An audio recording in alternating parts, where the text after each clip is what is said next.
मंगलाचरण। ओम नमः सिद्धेभ्या। जय श्री ओम नमः सिद्धेभ्या। जय श्री ओम नमः सिद्धेभ्या। मंगलम भगवान वीरो मंगलम गौतमो गणी मंगलम कुंद कुंदाद्यो जयंधर्मोस्तु मंगलम सर्वमंगल मांगल्यम सर्वकल्याणकारकम प्रधानम सर्वधर्माणां जैनं जयतु शासनम जैनं जयतु शासनम जैनं जयतु शासनम मोक्षमार्गस्य नेतारं भेतारं कर्म भूव्रतां ज्ञातारं विश्वतत्त्वानां वंदे तद्गुणलब्धये। तत्वार सूत्र नाम का ग्रंथ, जिसके रचयिता आचार्य उमा स्वामी हैं और जो श्वेतांबरों में ही भी ये ग्रंथ उतना ही प्रसिद्ध है जितना दिगंबरों में है। जिसका कारण ये है कि दोनों ही पंथों ने सम्यक दर्शन आदि जो बेसिक सिद्धांत हैं उनको ज्यों का त्यों माना है, इसमें कोई भेदभाव नहीं है। और सम्यक दर्शन की जो दशाएं हैं, उनकी प्राप्ति के जो उपाय किए गए हैं, उनमें से काफी कुछ मिलते हैं।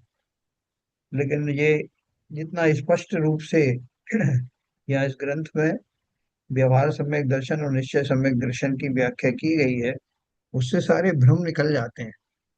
कि कई बार जीव जो है वो वास्तविक सम्यक दर्शन को न जान पाने के कारण बहुत सी ऐसी अनर्गल चेष्टाओं को भी सम्यक दर्शन कह देते हैं। जैसे कोई ये बोल देता है कि भक्ति भाव से जिन प्रतिबिंब के ऊपर एक कलशा ढाल देने देना ढाल देने वाला सम्यक दृष्टि है।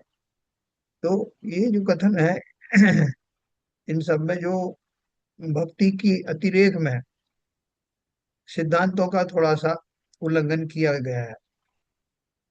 तो इसलिए हमें बहुत अच्छे से मालूम होना चाहिए कि सम्यक दर्शन ये चलती फिरती चीज नहीं है कि जो मात्र उपचार से या मात्र किसी शारीरिक क्रियाओं के माध्यम से प्राप्त किया जा सकता है।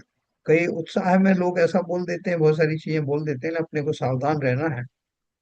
इस समय दर्शन की प्राप्ति जिन 5 लब्धियों पूर्वक होती है, जिन अनंतानुबंधी कषायों की अभाव में होती है, और जिन भावों पूर्वक होती है, वो निश्चित है, उनमें कोई फेरफार संभव नहीं। तो कल जो हमने पढ़ा था, जो सम्यक दर्शन के जो भेद हम पढ़ रहे थे, तो सम्यक दर्शन की परिभाषाएं पढ़ रहे थे कि अगर दर्शन की अपेक्षा कहा जाए तो सम्यक दर्शन को कैसे कहा जाएगा। अगर ज्ञान की अपेक्षा करके ज्ञान के एंगल से देखें तो सम्यक दर्शन को कैसे कहा जाएगा। चारित्र की अपेक्षा से कहा जाए तो उसको कैसे कहा जाए। ये अपन ने तीनों भेद पढ़े थे। इन्हीं को भी और दूसरे तरीके से समझाया जाता है, जिससे विषय आपको एकदम स्पष्ट हो जाएगा।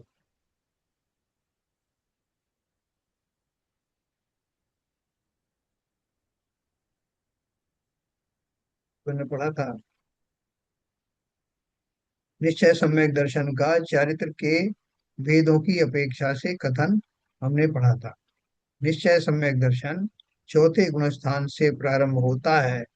चौथे और पांचवें गुणस्थान में चारित्र में मुख्यतः राग होता है। ये हमने इससे ऊपर का सब पढ़ लिया ना। नहीं पढ़ा। नहीं पढ़ा। अच्छा।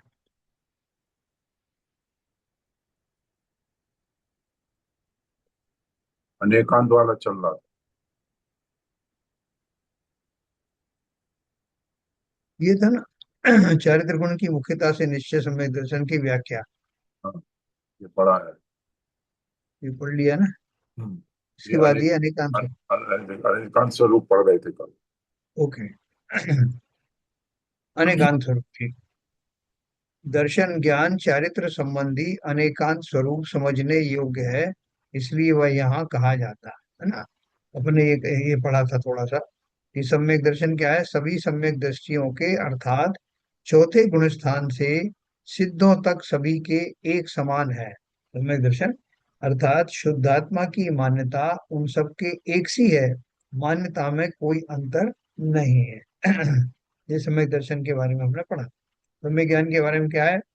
सभी सम्यक दृष्टियों के सम्यक्त की अपेक्षा से ज्ञान एक ही प्रकार का है।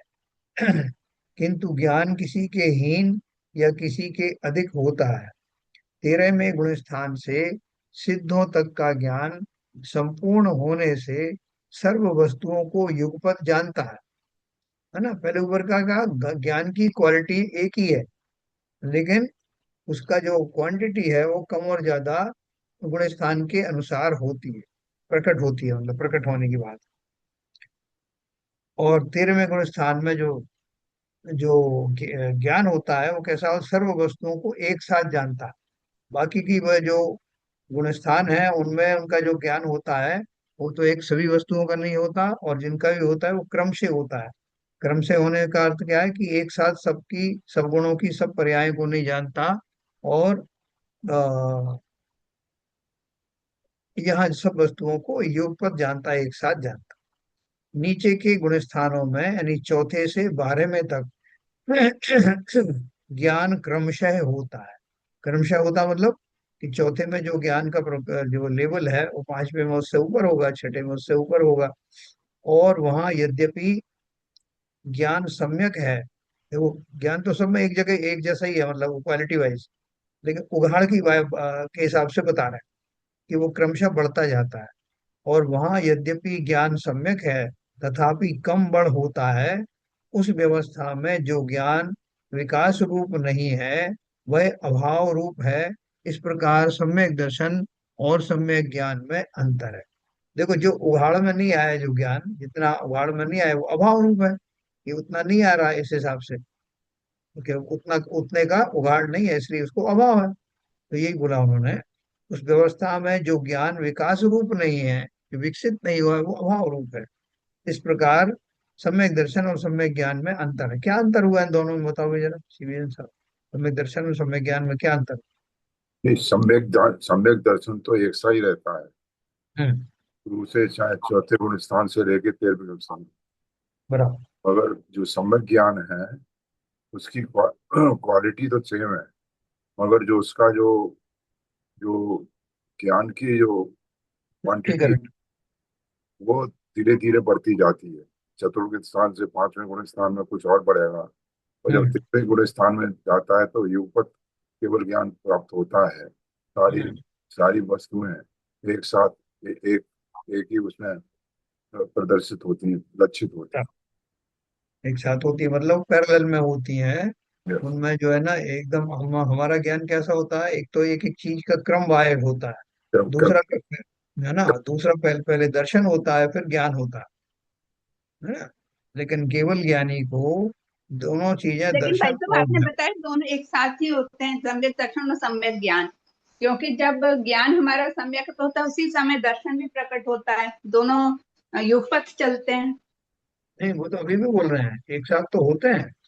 जी। ज्ञान ज्ञान जो जितना भी आपके पास ज्ञान है उस समय देखिए, जितना भी आपके पास ज्ञान है वो ज्ञान अब सम्यक हो गया है, इतना फर्क है। हम्म। हाँ। मतलब ये ज्ञान की क्वांटिटी यानी उभार तो कम ज्यादा हो सकता है, लेकिन जो आपका जो ज्ञान था उसकी क्वालिटी सबकी एक जैसी हो गई, क्योंकि सब सम्यक श्रद्धा को टच करके आ रहे हैं। जी। इसलिए उस श्रद्धान के कारण जिनका श्रद्धान सही हो गया है उनको जितना भी अभी ज्ञान है वो सब ज्ञान भी सम्यक हो सार्थक गया। ज्ञान है, सम्यक ज्ञान हो गया। वो तो ज्ञान अभी सम्यक। आपने पूछा इसमें फर्क क्या है, वो नहीं समझ में आई बात। हाँ हाँ, फर्क अभी बताया ना सीबीएन साहब ने। दोबारा मैं बताता हूँ आपको कि अभी जैसे मान लीजिए कि एक 10वीं क्लास पढ़ा हुआ एक बच्चा है और जी। एक ने पीएचडी की हुई है। जी। अभी दोनों को सम्यक ज्ञान हो जाए हम्म। तो दोनों के सम्यक ज्ञान की क्वालिटी तो एक सी रहेगी, हम्म।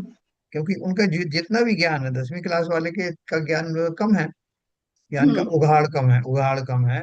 और हम्म। पीएचडी वाले का उघाड़ ज्यादा है। अब जी। उनका वो उघाड़ है, मगर दोनों ही मिथ्या श्रद्धान वाले होने के कारण से उसको हम्म। 10वीं क्लास के लेवल वाला उसका ज्ञान मिथ्या है, इसको पीएचडी हम्म। के लेवल वाला ज्ञान मिथ्या है। अभी दोनों को सम्यक ज्ञान हो गया, तो उसका हम्म। 10वीं क्लास वाला लेवल का जो ज्ञान था, जितना भी ज्ञान हाँ था वो ठीक सब है। सम्यक होगा। बस हाँ ठीक है कितना ठीक है। अंतर है। ठीक ठीक। अगला है सम्यक चारित्र। सभी सम्यक दृष्टियों के जो कुछ भी चारित्र प्रकट हुआ हो सो सम्यक है। देखो ये एक बहुत इंपॉर्टेंट पॉइंट मैं आपको बताने जा रहा हूँ। सभी सम्यक दृष्टियों के जो कुछ भी चारित्र प्रकट हुआ हो सो सम्यक है। और जो 10वें गुणस्थान तक प्रकट नहीं हुआ सो विभाव रूप है। जो कुछ भी प्रकट नहीं हुआ वो नहीं है। विभाव का मतलब है यहाँ, हाँ आप ये समझ लीजिए कि अभाव को ही विभाव कह दिया, कि भाई इतना मेरे पास ज्ञान नहीं है तो साबी मेरे अंदर कमी है। तो वो कमी जो है उन्होंने उसको विभाव रूप बताया, कि जितना है अवेलेबल वो स्वभाव रूप है, जो नहीं हुआ है वो विभाव रूप है, ऐसा उन्होंने बोल दिया। क्या बोला? सम्यक दृष्टियों के जो कुछ भी चारित्र प्रकट हुआ है सो सम्यक है। जैसे मैंने आपको ज्ञान का उदाहरण दिया 10वीं क्लास वाले का और पीएचडी वाले का, उसी प्रकार से अलग अलग गुण स्थानों में रहने वाले जीवों के चारित्र के लेवल में फर्क पड़ता है। चारित्र सम्यक तो हो गया, जैसे ज्ञान सम्यक हो गया, लेकिन उसका अभी एक्वायरमेंट जो है वो गुण स्थानों के अपेक्षा से कम ज्यादा होता है। क्यों होता है ये मैं पूरा एक्सप्लेन करूंगा आपको। और जो 10वें गुण स्थान तक प्रकट नहीं हुआ सो विभाव रूप है। अभी आपने अपने गुण स्थान बढ़ाया, तो गुण स्थान बढ़ाया तो चौथे गुण स्थान से 5वें गुण स्थान में आ गए, तो क्या हुआ? आपके वो जो अणुव्रत आदि धारण हो गए।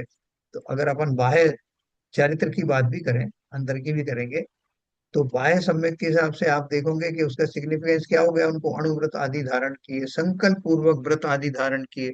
तो संकल्प पूर्वक व्रत आदि धारण करने के लिए अंदर से वैसी मन स्थिति भी होगी ना। खाली बाहरी थोड़ी है संयम धारण करना, अंदर में भी उनकी वीतरागता की दशा में चौथे गुण स्थान वाले के मुकाबले में ज्यादा उदासीनता वीतरागता होगी। यही वास्तव में अंतरंग रूप से चारित्र है ना। उदासीनता या वैराग्य होना या वो दशा होना, वो चारित्र है। कौन सा? निश्चय चारित्र का वो एक अंश है। सम्यक चारित्र का वो अंश है जो 5वें गुण स्थान में आया। अब 6वां गुण स्थान आया, तो 6वें गुण स्थान में क्या हुआ? कि उसका राग और कम हो गया। राग चल रहा ना, 6वें गुण स्थान में भी राग था, 5वें में थोड़ा कम हुआ, छठे में और कम हो गया। तो छठे में जो हो गया वो काफी कम हो गया। तो काफी कम हो जाने के कारण से उस गुण स्थान से को तो ये कहने लगते हैं कि अब जो वीतरागता का गुण स्थान अब प्रारंभ हो रहा है। क्यों कहा जाता है? तो सिग्निफिकेंट मात्रा में, यानी थोड़ा अच्छी क्वांटिटी में वो राग कम हो जाता है, इसलिए छठे गुण स्थान ऑनवर्ड्स उनको वीतरागी कहने लगते हैं। लेकिन वास्तव में तो अभी राग तो है कंपेरेटिवली। तो अब वो करते करते वास्तव में तो राग कब तक है? 10वें गुण स्थान तक है। तो 10वें गुण स्थान तक वो उसमें बढ़ोतरी होती जाती है, विशुद्धि बढ़ती चली जाती है। ज्यो ज्यो विशुद्धि बढ़ती है या राग कम होता जाता है, त्यों त्यों चारित्र में प्रखरता आती जाती है। चारित्र की बढ़ोतरी होती रहती है, चारित्र की निर्मलता बढ़ती चली जाती है। तो इसको ही, चारित्र तो सबका सम्यक हो गया। अब वही उदाहरण फिर से लेना 10वीं और पीएचडी वाला, लेकिन उसमें जो क्वांटिटी वाइज जो है वो राग में और निरंतर कमी होती जा रही है, इसलिए वो उनका चारित्र और सुदृढ़ हो रहा है। और ऐसा कब तक चलेगा? जब 12वां गुण स्थान आता है। 12वें गुण स्थान को क्षीण क्षीण मोह कषाय बोलते हैं, क्षीण मोह कहते हैं। मतलब वहाँ मोह तो पहले से निबट गया, उसके अलावा और भी वो चले जाते हैं उनमें, जैसे दर्शनावरणी ज्ञानावरणी आदि भी चले जाते हैं। तो 12वें गुण स्थान में जो चारित्र प्रकट होता है उसको यथाख्यात चारित्र कहते हैं। और 12वें से तुरंत बाद 12वें के अंतिम भाग में ये पाया जाता है। अंतिम का मतलब है वो जैसे ही समाप्त होता है तो वो स्थिति यथाख्यात चारित्र वाली प्रकट होती है, उसी का नाम 13वां गुण स्थान। 13वें गुण स्थान में राग है क्या? नहीं, उनको वीतरागी कहा गया। तो चरित्र में क्या हुआ? उसमें धीरे धीरे करके प्रखरता आई, निर्मलता बढ़ी, वीतरागता बढ़ी, राग में कमी आई। और ज्ञान तो उनका जितना भी चारित्र था, चारित्र किसे बोलते हैं? अपन ने मोहिनी कर्म के दो भेद किए थे ना, दर्शन मोहिनी और चारित्र मोहिनी। तो चारित्र मोहिनी में क्या क्या आता है नीरजा जी?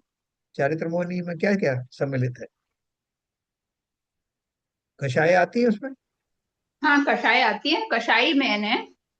अनंत कषाय। अनुबंधी और ये प्रत्याख्यान अप्रत्याख्यान संजीवलन। हाँ। तो राग द्वेष मोह और ये जो है, क्या नाम है, कषाय आदि जो है, सब उसी के पार्ट है। ये चारित्र वाला ग्रुप है। जी।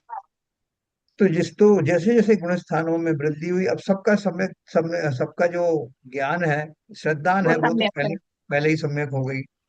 ज्ञान की बात आई तो ज्ञान भी अपन ने उससे बता दिया कि ज्ञान भी कैसे कैसे बढ़ता है, उगाड़ जी। कैसे कैसे होता है। फिर चारित्र की जी। बात आई तो मतलब मोह राग द्वेष कषाय आदि में भारी कमी कमी आई। आने लगी, है हम्म। ना? तो इसी का नाम जी। चारित्र है। और जी। वो शनि शनि शनि हो रही है, तो इसलिए जी। अपन जैसे बोल देते हैं कि दर्शन सम्यक होते ही ज्ञान भी सम्यक हो गया, वो तो एकदम हो गया, मतलब सम्यक हाँ। तो हो गया, लेकिन हाँ। ज्ञान का उगाड़ भी अभी अलग अलग हो सकता है, चौथे हाँ। पांचवें छठे को। और चारित्र का भी जी। इसी तरह से शनै शनै अलग हो अलग सकता होता ही है। है। बस ये। जी। तो 13वें गुण स्थान में अनुजीवी योग गुण कंपन रूप होने से विभाव रूप है, और वहां प्रतिजीवी गुण बिल्कुल प्रकट नहीं है। 14वें गुण स्थान में भी उपादान की कच्चाई है, इसलिए वहां औदिक भाव है। अब इसको थोड़ा और बारीकी से उन्होंने समझाया चारित्र को, कि वो यथाख्यात चारित्र जो है, वो मैंने आपको बताया 13वें गुण स्थान 12वें के अंत में शुरू होता है और 13वें में आ जाता है। तो उसके बीच में क्या होता है, यहाँ तो उन्होंने 14वें गुण स्थान तक भी छोड़ा नहीं। क्यों नहीं छोड़ा, वो मैं आपको बताता हूँ। ये बोल रहे हैं 13वें गुण स्थान में अनुजीवी योग गुण कंपन रूप होने से विभाव रूप है। 13वें गुण स्थान में सहयोगी केवली होते हैं कि अयोगी केवली होते सहयोगी हैं, होते बताओ? हैं। हैं? सहयोग सहयोगी होते सहयोगी सहयोगी होते हैं। यानी उनका अभी जो आत्मा के प्रदेशों का जो कंपन है, वो अभी बाकी है, वो चल रहे हैं, योग अभी चल रहे हैं। और योगों को क्या कहा? योग कर्मों के आश्रम में निमित्त होते हैं, क्योंकि योग क्या करते हैं, एक तरह से सक्शन पैदा करते हैं, कर्म आते हैं। फिजिकली अपन देखते हैं ना, सक्शन होता है, जैसे लोहा लोहार की वो धोखनी चलती है ना, तो जब उसको श्रिंक करता है तो वहां से हवा खींचता है, वैक्यूम क्रिएट होता है, और फिर उसको फेंकता है। ऐसा ही योगों का काम होता है। फिजिकली एंटिटी, क्योंकि वो कर्मांड शरीर, जो कर्मांड वर्गणाएं हैं, वो सारी फिजिकल है। तो फिजिकली कैसे आती, कुछ मैकेनिज्म मशीनरी होना चाहिए ना, तो मशीनरी योगों के माध्यम से है। वो 13वें गुण स्थान तक क्यों? क्योंकि अभी एक 14वां गुण स्थान भी बचा है, वहां तक तो कुछ कर्म आएंगे। तो आने के लिए व्यवस्था होनी चाहिए, तो व्यवस्था बनी हुई है। क्या व्यवस्था बनी है? कि अभी वो योग के रूप में आत्म प्रदेशों का कंपन अभी भी विद्यमान है। तो उन्होंने बोला 13वें गुण स्थान में अनुजीवी योग गुण कंपन रूप होने से विभाव रूप है। अनुजीवी योग विभाव रूप है, और प्रतिजीवी गुण बिल्कुल प्रकट नहीं है। इसका अर्थ क्या हुआ?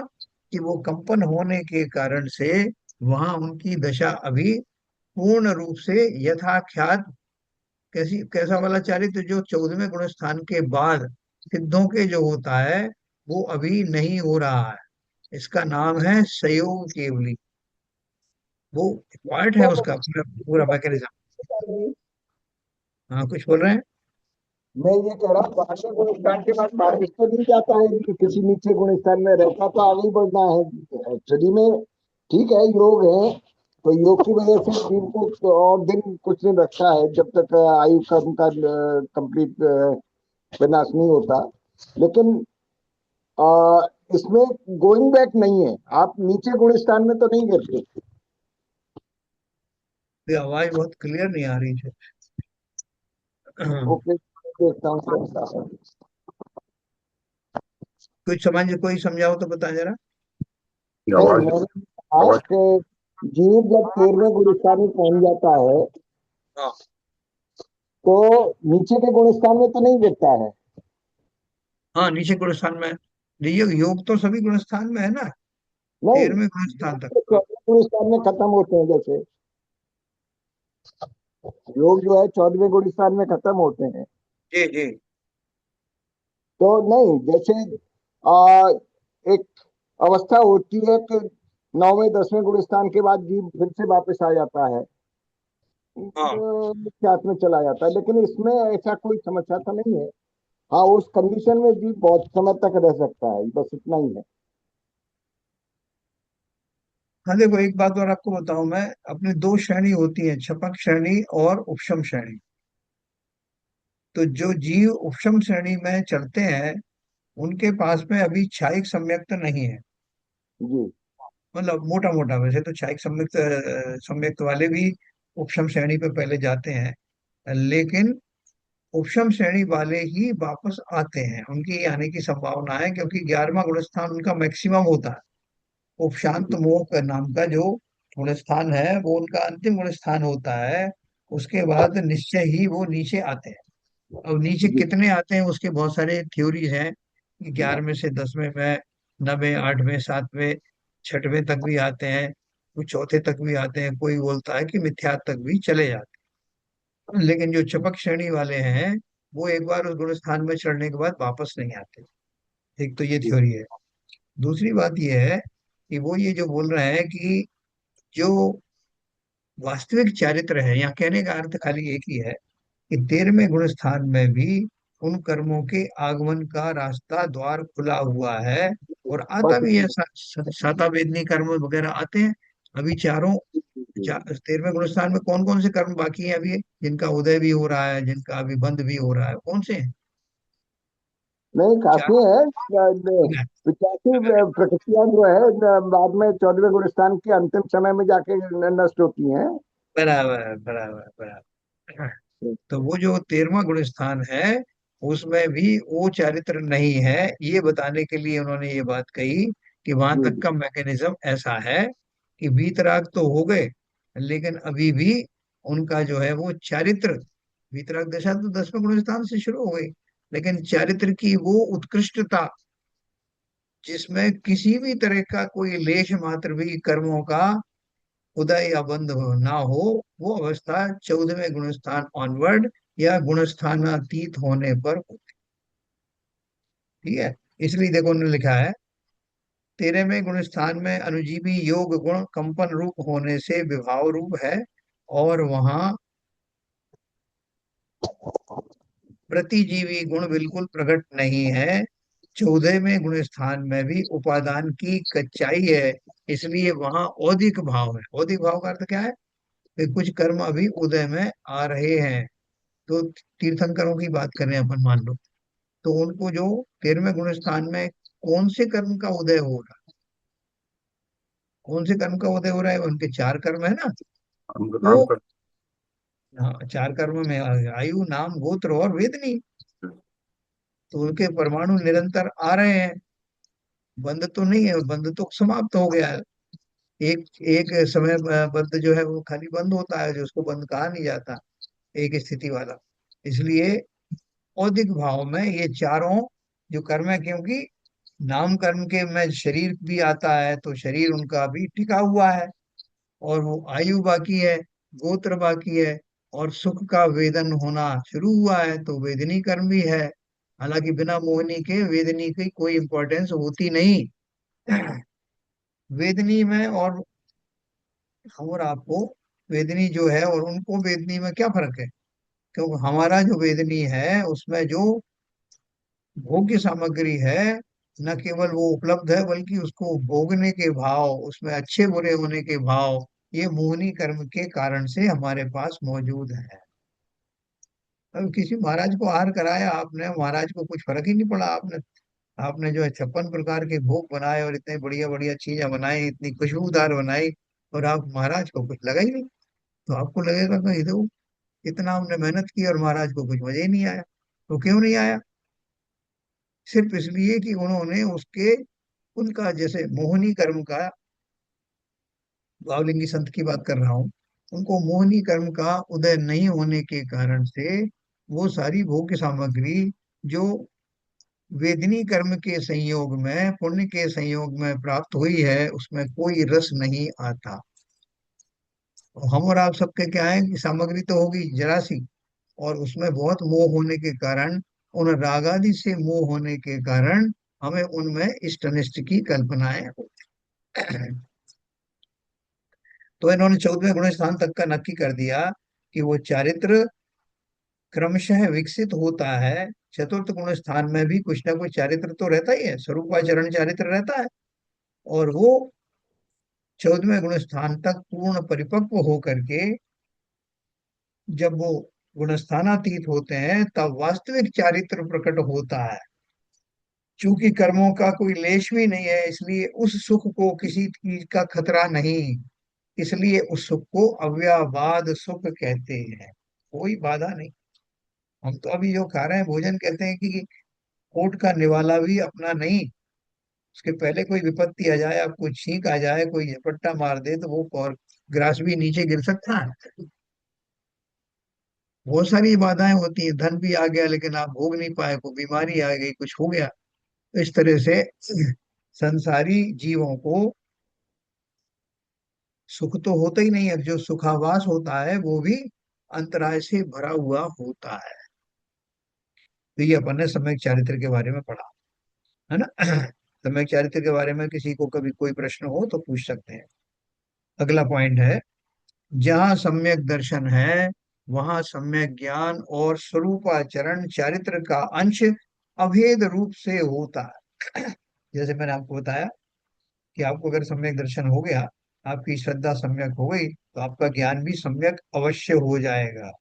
और उतनी उतनी मात्रा में जितने का वो गुणस्थान है, उस अपेक्षा से जो आचरण आपके प्रकट होंगे उनको स्वरूपाचरण नाम का चारित्र कहा जाएगा।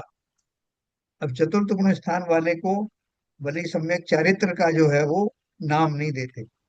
क्यों नहीं देते? कि वो ट्रांजिशन स्टेज है, वो उसमें विधिवत संकल्प पूर्वक संयम आदि धारण नहीं किए जाते चतुर्थ गुण स्थान में। लेकिन वो व्यक्ति उस गुण स्थान के योग्य चारित्र का पालन अवश्य करता है।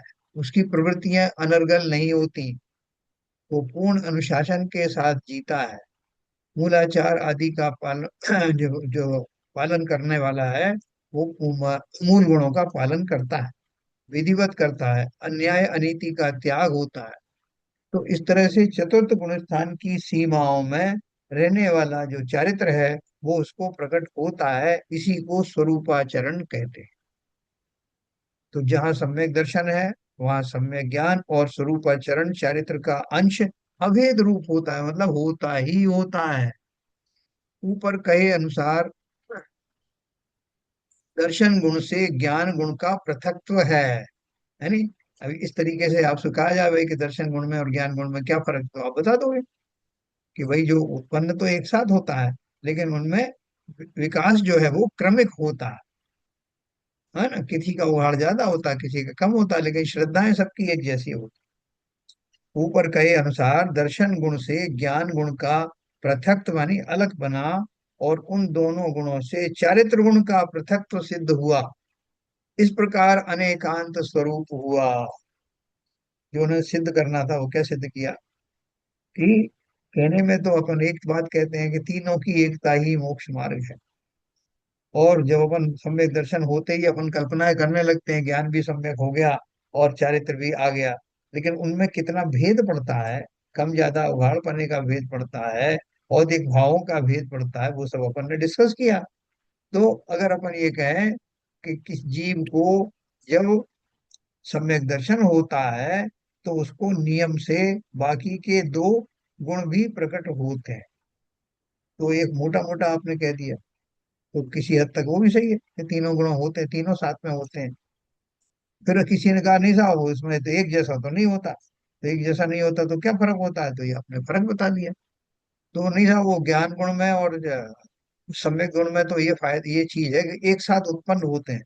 लेकिन चारित्र तो चतुर्थ चतुर्थ गुण स्थान पूरा निकल जाए, पूरी पर्याय निकल जाए, तब भी आपको वो चारित्र जिसे कहते हैं, सम्यक चारित्र जिसे कहते हैं, वो पूरी भूमिका में आया ही नहीं, पूरी पर्याय निकल गई चतुर्थ गुण स्थान।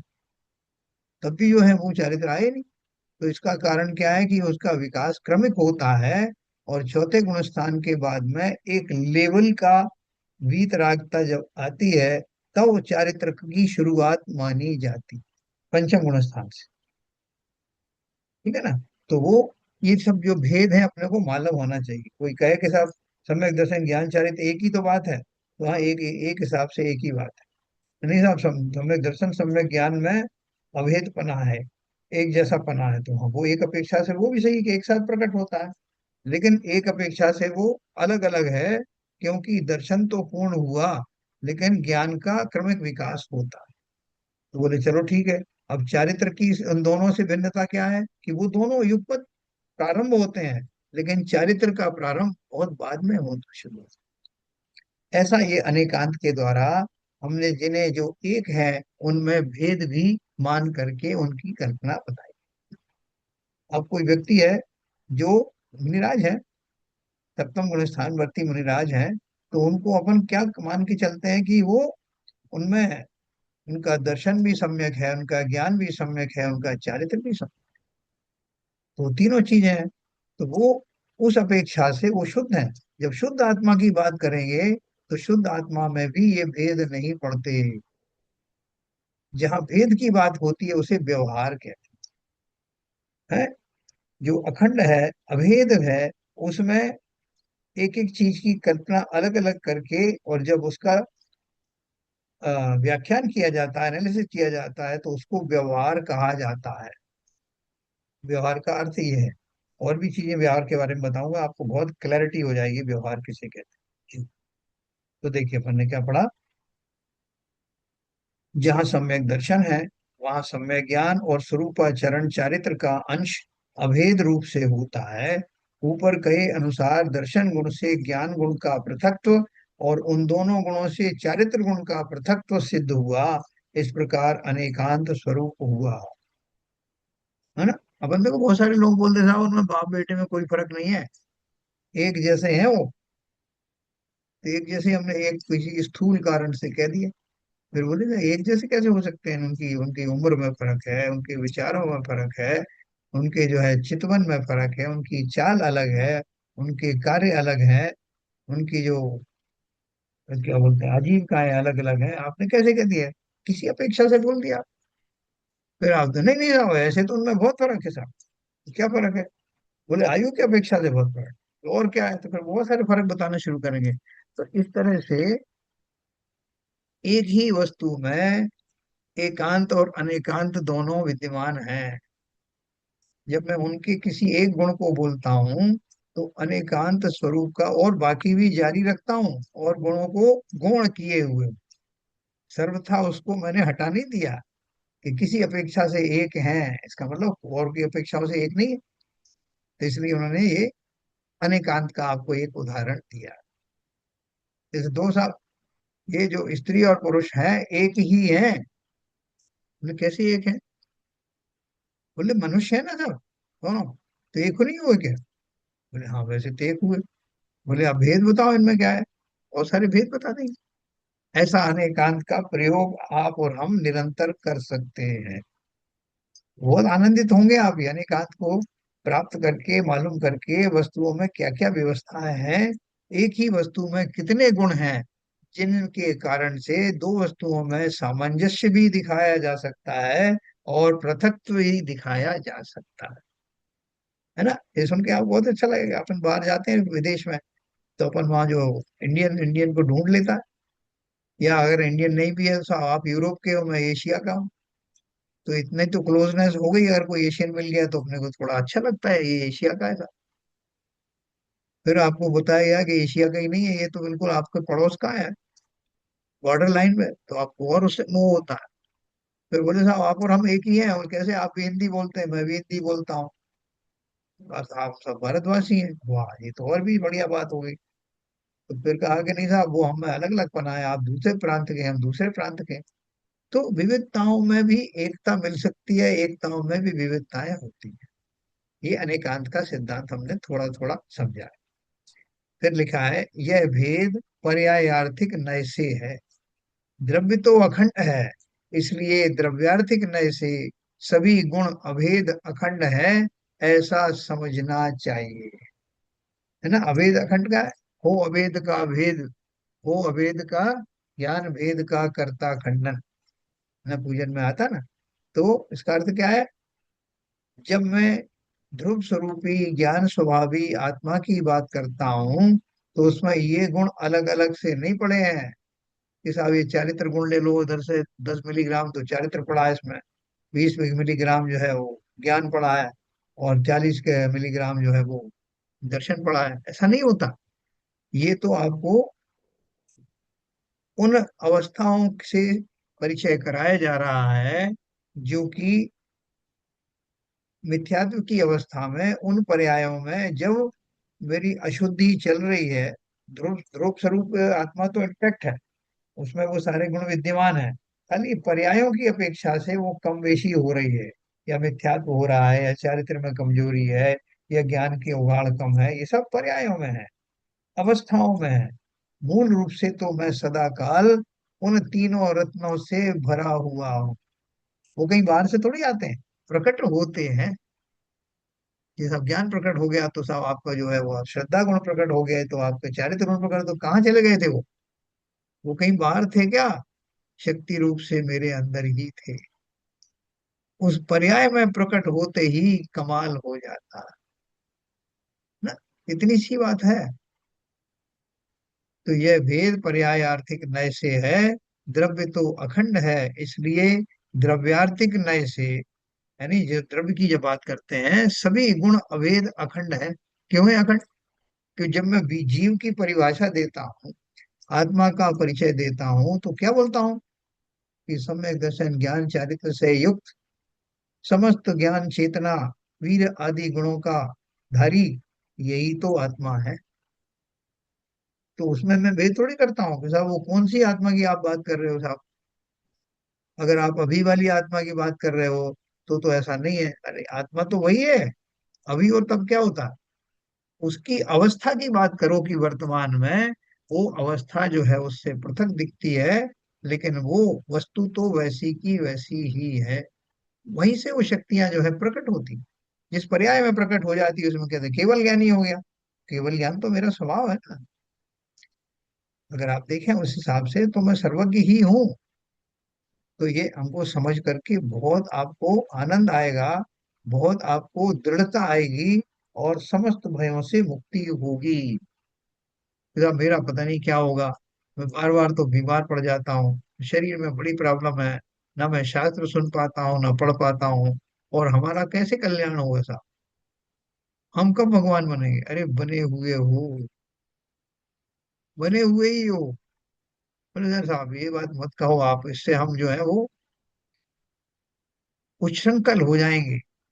हमको ये बात होती कि हम तो भगवान स्वरूप ही हैं, तो हम काहे का अनुशासन, कुछ भी खाएंगे पिएंगे कुछ ये करेंगे। तो बोले कि जिसको ये समझ में आ रही है कि अनुशासन क्या होता है और वो नहीं होना क्या होता है, वो कहीं भटकने वाला नहीं, है ना।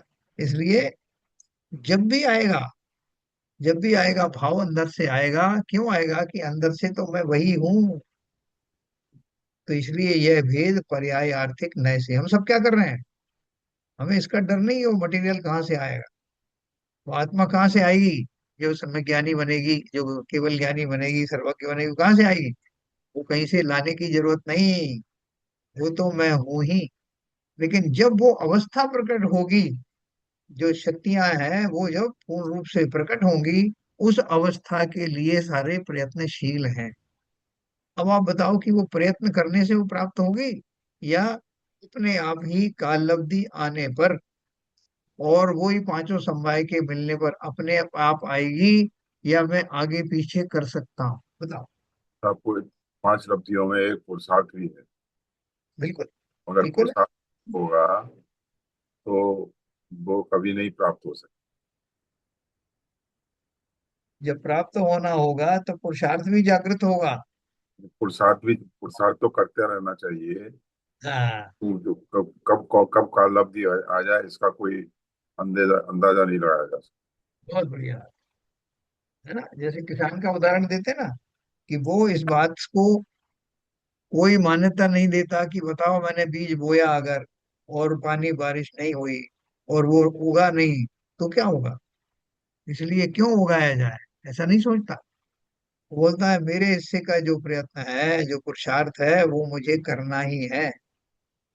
कब बारिश हो जाएगी, कब अनुकूल वातावरण बनेगा जो मेरे अधीन नहीं है, उसको चिंता मैं क्यों करूं, वो अपने आप होगा।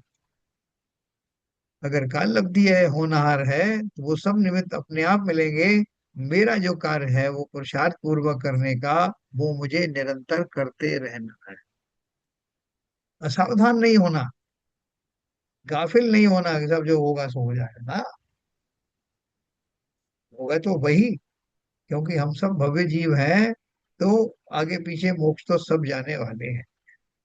और किसके बल पर जाने वाले हैं, वही अपनी जो चिरस्थायी आत्म अवस्थाएं हैं, आत्मा के संस्कार जो है, आत्मा का जो स्वरूप है, उनसे मैं अलग नहीं हूं। तो इसलिए ये कोई भी पर्याय आने दो, पर्यायों से घबराने की जरूरत नहीं। पता नहीं कब होगा, आप ही तो बता रहे थे कि अनादिकाल से हम जो है मिथ्या दृष्टि हैं। अब पता नहीं था और कितना टाइम लग जाएगा, और हम होंगे भी कि नहीं होंगे वहां। ये सब कल्पनाएं अब आनी बंद हो जानी चाहिए, है ना। तो वेद का लक्ष्य, वेद का कर्म खंडन, अपना उसमें है ना वो प्रक्षाल पाठ, शुद्ध वस्त्र से प्रतिमा का करता है मार्जन सकत के है। तो यह भेद पर्यावरणार्थिक से हो गया। अब द्रव्यार्थिक ने से बता दिया कि मैं अखंड हूं, अपन ने पहले पढ़ लिया ना। बार बार ये ध्यान रखना, अपन ने क्या पढ़ा था। यह भेद पर्यायार्थिक नय से है, द्रव्य तो अखंड है, इसलिए द्रव्यार्थिक नय से सभी गुण अभेद और अखंड है, ऐसा समझना चाहिए। फिर आगे बोल रहे हैं, दर्शन यानी श्रद्धा, ज्ञान, चारित्र, इन तीनों गुणों की अभेद दृष्टि से निश्चय सम्यक दर्शन की व्याख्या। दर्शन का ब्रैकेट में श्रद्धा क्यों लिखा है इन्होंने, दर्शन का कोई और भी अर्थ होता है क्या? बताओ नीरजा जी, दर्शन के और क्या क्या अर्थ होते हैं?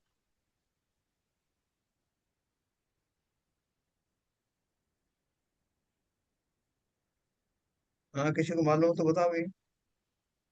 दर्शन का ठीक। एक अर्थ तो श्रद्धा बता दिया, सम्यक दर्शन होता है। देखो, दर्शनावरणी और दर्शन मोरणी।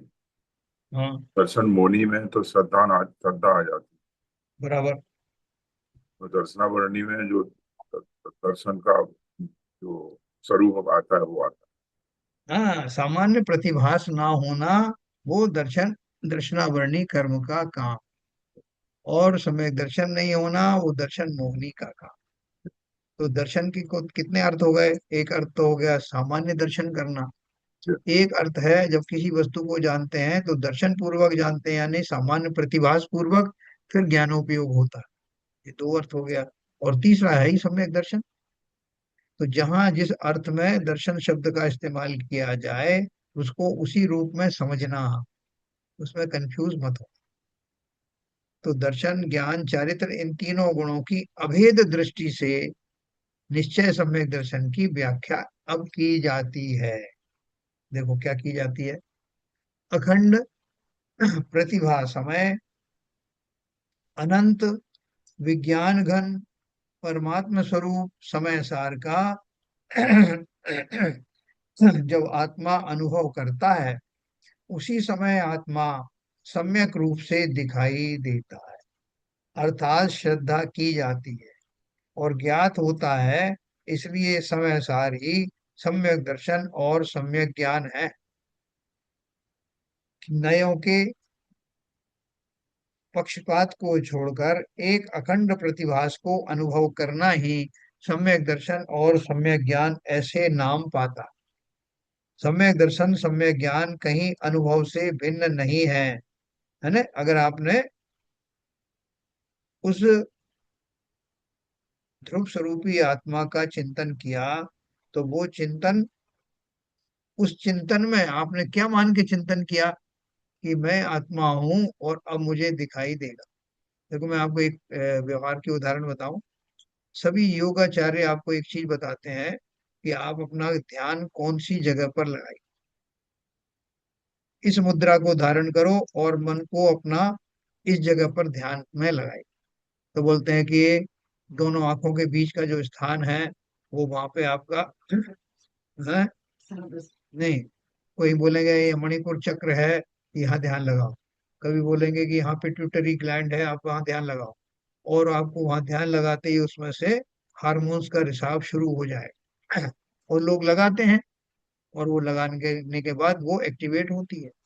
तो हमारी इतनी पावर है उस मन की कि वो शरीरों में यथा योग्य परिवर्तन में निमित्त बन जाते हैं है ना, निमित्त बोल रहा हूँ शब्द।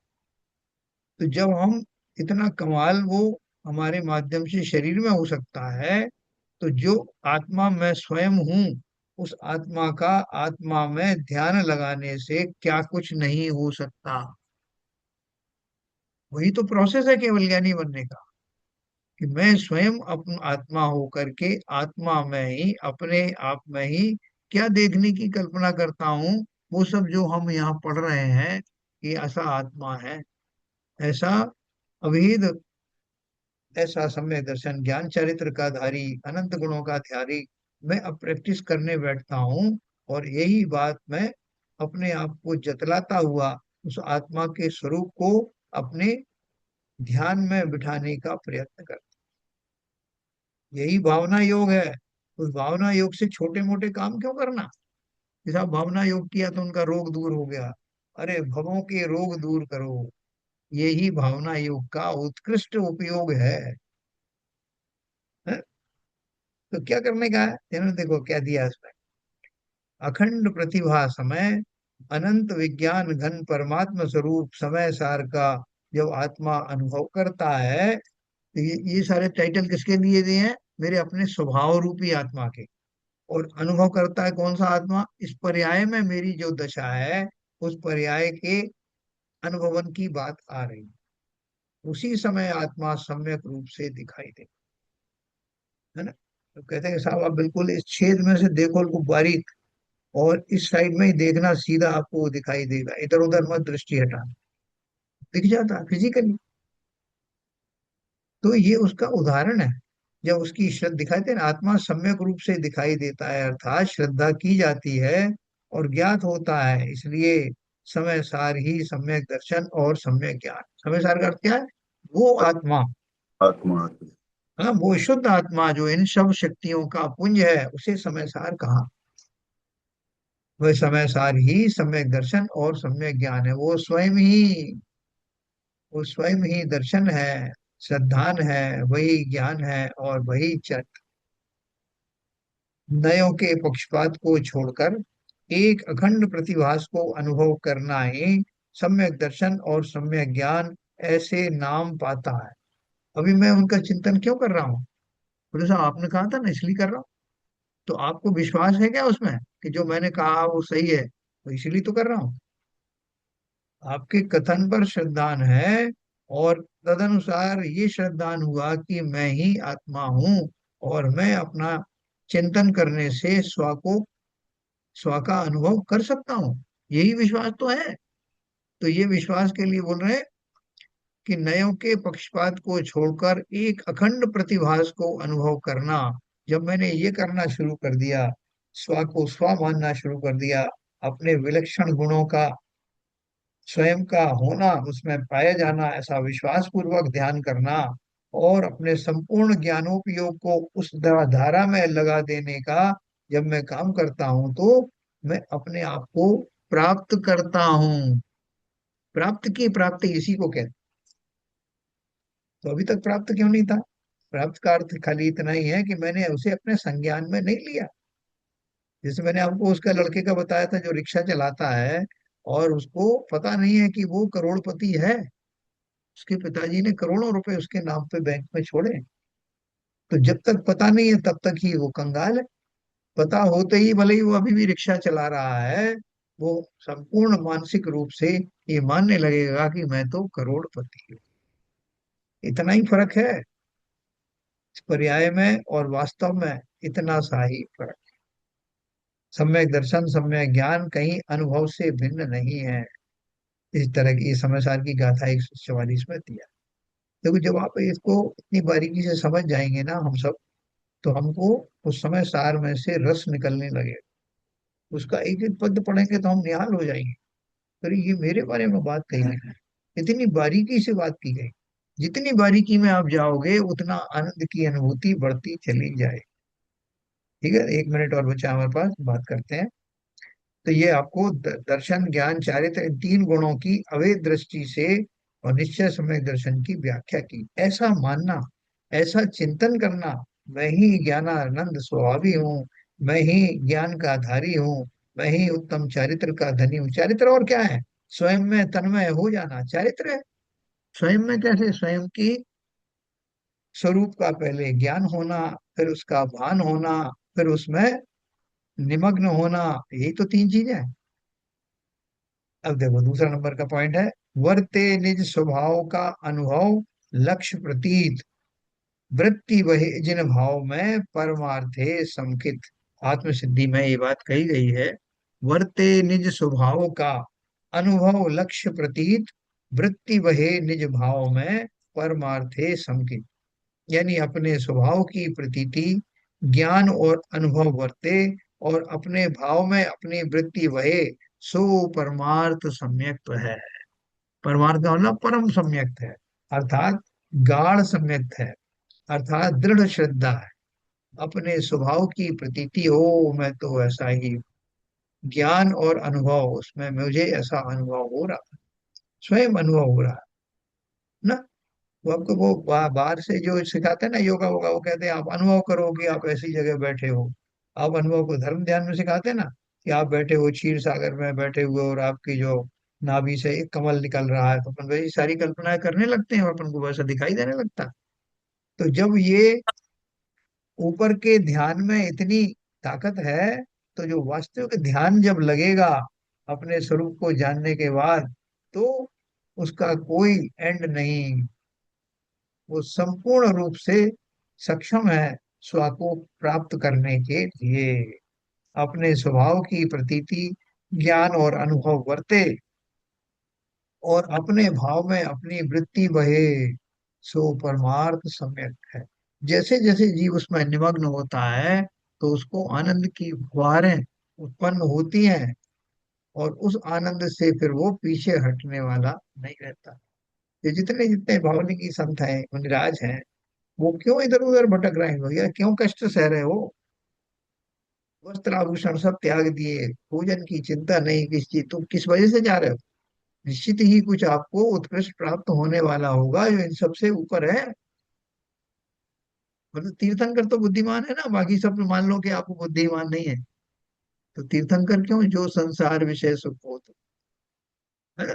तो हम और सब आप उन्हीं तीर्थंकर की जाति के हैं, उसी समुदाय के हैं। और हमें ये जो उन्होंने बताया, उसका अनुपालन जिस दिन भी हम परफेक्ट रूप से करेंगे, उस दिन भगवान भी परफेक्ट बनेंगे। कल अपन पढ़ेंगे 8वां नंबर का पॉइंट, निश्चय सम्यक दर्शन का चारित्र के भेदों की अपेक्षा से कथन। बहुत अच्छी तरह से अपन समझेंगे एनालिसिस करके। और क्यों इतनी करना पड़ रहा है? क्योंकि आत्मा दिखाई देती नहीं, तो उसको अपन को इन शब्द ब्रह्म के माध्यम से समझना पड़े। भाई साहब, ये केवली श्रुत केवली ये नमोकार मंत्र के 5वें पद में आते हैं ना, सब साधुओं में आते हैं। पहले में तो अरहंत आ गए, दूसरे में सिद्ध, तीसरे में आचार्य, चौथे में उपाध्याय। आचार्य और उपाध्याय कौन होता है? आचार्य आज जो हमको आचार्य सबके आचार्य, उपाध्याय जो पढ़ते हैं, पढ़ाते हैं। हाँ। और सर्व आचार्य, साधु। सर्व साधु में सब साधु आ गए, इवन अगर आप एक्सटेंड करो उसको तो अरहंत भी उसमें आ गए। अरंत भी आ क्योंकि गए, क्यों तो मतलब क्यों आ केवली गए? और शुद्ध केवली तो जरूर आए फिर। हाँ, अरहंत क्यों आ अरहंत गए? में तो तीर्थंकर आते हैं ना सारे। नहीं नहीं, तीर्थंकर भी आते हैं और सामान्य केवली भी आते हैं, लेकिन वो सभी जो है मुनि बने बने हुए हैं ना अभी भी। जी। उन्हीं दशा में ही उनको केवल ज्ञान प्रकट हुआ। जी। अभी भी जो समूह शरण में बैठे हुए तीर्थंकर भी हैं, तब भी वो मुनि अवस्था में ही है ना। जी। उन्होंने कौन से वस्त्र पहन लिए? नहीं पहने ना। जी तो इसलिए उस अपेक्षा से वो न केवल मुनि है बल्कि उत्कृष्ट मुनि है। जी इसलिए उनको परम गुरु भी कहते हैं। जी तो सर्व साधुओं में वो सब सम्मिलित हैं। कौन से सम्मिलित हैं? जो वीतरागी संत हैं। जी ये जो जितने भी वीतरागी संत हैं वो सारे जो है वो सर्व साधुओं में आते हैं, और कोई अरे गहरे नहीं। जैसा अब संसार का कोई भी दर्शन में होने वाला साधु, जो कोई कोई पाखंडी हो, कोई त्रिपुंड आदि लगाते हैं, वस्त्र आदि पहनते हैं, वो सब साधु इसमें सम्मिलित नहीं है। जी जो भी वीतरागी मार्ग को अपनाने वाले साधु हैं, उसमें भी हम्म गृहस्थ की बात नहीं है। हम्म गृहस्थ की बात नहीं है। उन सबको मुनियों को साधु माना गया है। अच्छा, मतलब केवली उसमें आ गए, पहले वाले में। केवली तो है ही। अरहंत में सब केवली हो सर गए। अरिहंत में आते हैं सब जी। है? अच्छा अरहंत में सारे केवली आ गए। सिद्ध। केवल ज्ञान हो गया तो फिर केवली हो गए, तभी तो फिर वो अरिहंत में ही आएंगे और बाद में सिद्ध साधु तो बनेंगे। साधु तो बहुत छोटा, मतलब एक एक अवस्था हो गई। अंतिम। अरिहंत के लिए, केवली के लिए तो अरिहंत इज द राइट वैसे साधु को पंच भी परमेष्ठ। छोटा नहीं कहते, क्योंकि ये पंच परमेष्ठी में आते हैं, तो छोटा तो नहीं बोलेंगे, लेकिन हाँ एक नहीं लेवल। नहीं, कंपैरेटिवली बात हो रही है हाँ सुरेंद्र जी, हाँ, कंपैरेटिवली बात हो रही है गुण स्थान के परस्पेक्टिव से। जी जी जी। अभी सिद्ध लोग केवली हैं कि नहीं है? वो तो सिद्ध हो गए ना, तो केवली केवली होने के केवलियत बाद ही तो सिद्ध थे, बने ना केवली से बाद केवल में। ऊपर हो गए थे ना सर वो। वो। तो केवल ज्ञान यहीं रख गए क्या वो? अयोग केवली है सर वो। अयोग केवली। हाँ, अयोगी अयोगी, हाँ। नहीं, अयोगी का अर्थ ही उनके केवल ज्ञान में कोई डिस्टिंक्शन नहीं है योगी अयोगी वाली। वो तो जिनके पास है उसको उसको अयोगी बोला है, उस हम्म पर्याय को बोला है। लेकिन जो धारी है, जो जिस केवल ज्ञान की जो प्रकार है, वो सबकी एक सी है। अच्छा ठीक है ना? जैसे सम्यक दर्शन की जी अपन बात करते हैं, चौथे गुणस्थान वाला भी सम्यक दर्शन दृष्टि है, और 13वें गुणस्थान वाला भी सम्यक दृष्टि है, 14वें वाला भी सम्यक दृष्टि है। तो जी उस जी श्रद्धा की अपेक्षा से सब एक है। उसी तरह से केवल जी ज्ञान, चाहे वो 13वें गुणस्थान वाला हो, चाहे 14वें गुणस्थान वाला हो, चाहे ये गुणातीत हो, सिद्धों का हो, सबका एक जैसा ही है। जी ठीक है? नहीं तो लेकिन आज सर आचार्य उपाध्याय तो जो एक अलग से संघ की जो अपनी कैडर व्यवस्था है है। हाँ। उसके नाम है। तो हाँ, वो लोग हरियाणा तो लौकिक। सिद्ध तो ठीक है। बराबर। वो लौकिक तो व्यवस्थाएं है ना। हाँ, तो आचार्य और ये संघ की जो अपना स्ट्रक्चर बना हुआ है उसमें आते हैं सब। कल आप लोग पढ़ के आना है, ये सब साधु। पढ़ के आना है नीरजा जी। आचार्य के कितने गुण होते हैं, वो गुण कौन से होते हैं? उपाध्याय के 25 गुण कौन से होते हैं? साधु के 28 गुण कौन से होते हैं? 36 गुण, है ना? और जी 46 गुण किसके होते हैं? वो उनका जरा मोटा मोटा सा देख के आना, कल मुझे आप थोड़ा समझाइए। ठीक है, चलिए, बहुत बढ़िया। आरपीएन साहब, अभी आपकी आवाज ज्यादा क्लियर हुई, उस टाइम नहीं हो तो रही थी। मैंने आईफोन में वो अलग से साइन किया है, मैंने दूसरे में हाँ, डिवाइस चेंज कर दी है मैंने। अभी साफ आ रही थी। तो चलिए, बहुत बढ़िया है। ठीक समय हो गया। जिनवाणी स्तुति ठीक है। करेंगे संजय जय प्रकाश जी। नित्यता में नाश वेको ज्ञान के प्रकाश वेको, आपा पर भास वेको भानु से बखानी है। छहु द्रव्य जान वेको बंद विधि भान वेको, स्वपर पहचान वेको परम प्रमानी है। अनुभव ताय वेको जीव के जताए वेको, कहूँ न सताए वेको भव्य उरयानी है। जहाँ तहाँ तार वेको पार के उतार वेको, सुख विस्तार वेको यही जिनवाणी है। हे जिनवाणी भारती तो हे जपू दिन रैन, जो तेरी शरणा गए सो पावे सुख चैन। जा वाणी के ज्ञान ते सूझे लोकालो, तो वाणी मस्तक नमो सदा दे थेंडो, सदा दे थेंडो। जिनवाणी माता की जय। जय। जय।